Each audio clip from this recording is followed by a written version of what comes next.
Hejka widzowie, witam nas na kanale GoZuzi. Witam was w Sztromborku. Kupiłam sobie takiego dumplinga, tego słynnego pierożka. Kosztował on 90 koron, dlatego sprawdźmy, czy był tego warty. Mam nadzieję, że to będzie prawdziwka, dlatego wy zobaczycie pierwsi. Ej, tęczowy!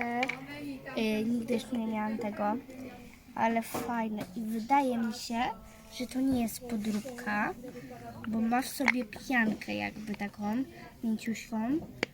A miałam jeszcze takiego jednego, ale brokatowego, ale to z kuleczkami miałam. Więc chyba ten jest bardziej fajny.